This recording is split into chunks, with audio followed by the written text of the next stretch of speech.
In the previous module, we focused on building a complete RAG system from retrieval to generation, along with guardrails, logging, and evaluation.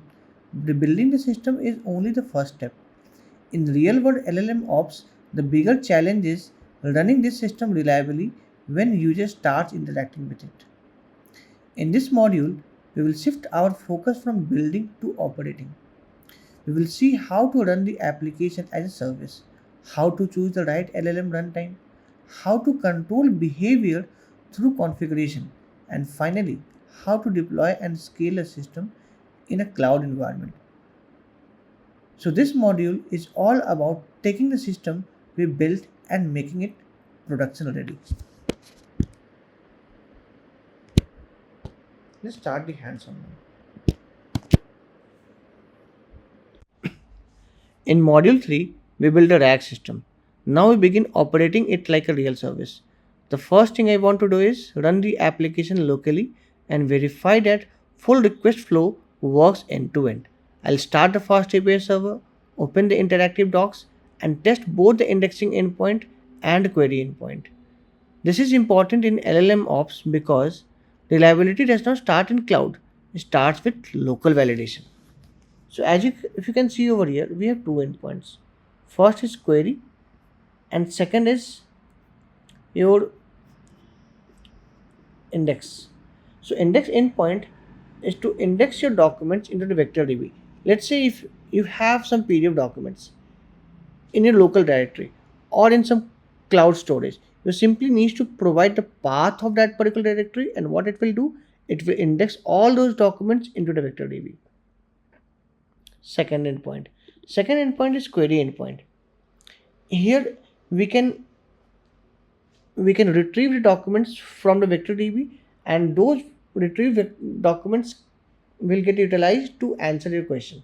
So this particular query endpoint will take your input question and it will give you the answer by retrieving the context from the vector DB. Now we need to start our application. To start the application, we are using the Uvicorn command. What it will do, it will start our FastAPI application, which is in the main.py file on the port 8000 on localhost. Later, we will deploy the same application in the cloud environment. It will take some time to start. Just wait for that. Yeah, now you can see the application is started. As I said, we'll start the interactive docs.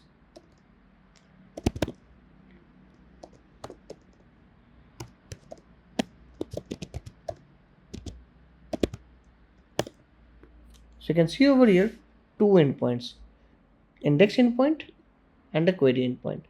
First we will index the documents into vector DB. If you can see over here, currently this vector stored is empty, and we will index all the sample documents into the vector DB. So what we will do, we will simply give the path of it. Let's check path of this particular folder.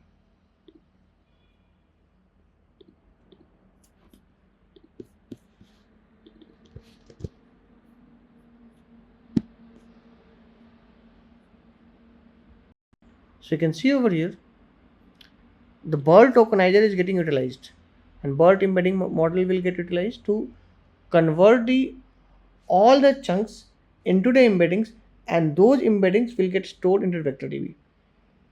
Yeah.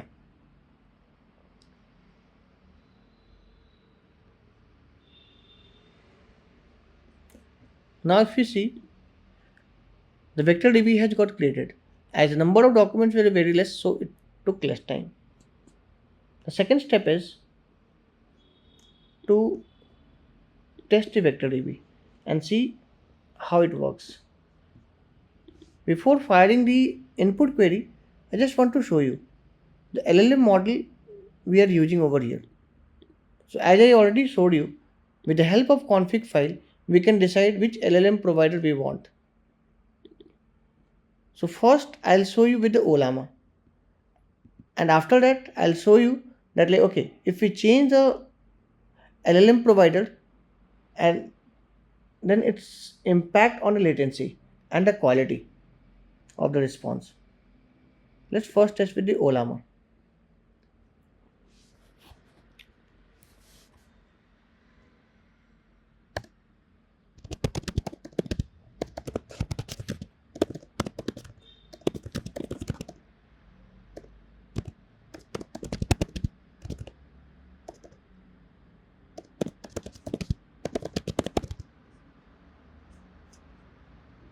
Let's execute this.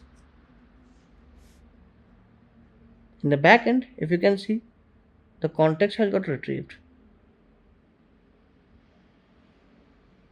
So currently, as we are working on our laptop,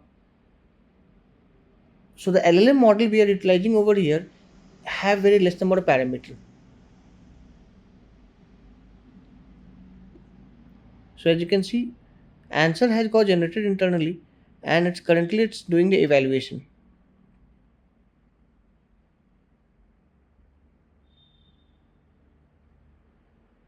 Let's wait for a few seconds and we will get the response. Yeah, evaluation is also done and we have received a response also. If you can see over here, we have received the answer. But the point is, like, we have not only received the response, we have also received the guardrails information, whether response got, whether the query got allowed or not. It got allowed.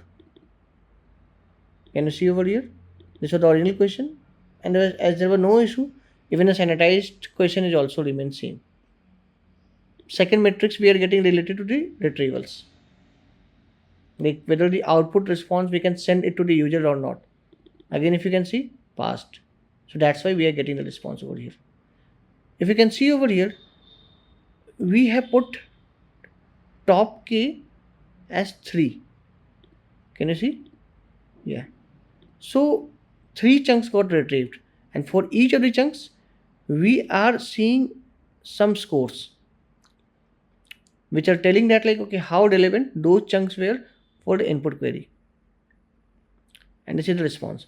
So the point is, we have not only got the answer for that query, we have got the guardrails information, be it the input guardrails or the output guardrails, plus we have got the retrieval information with their scores.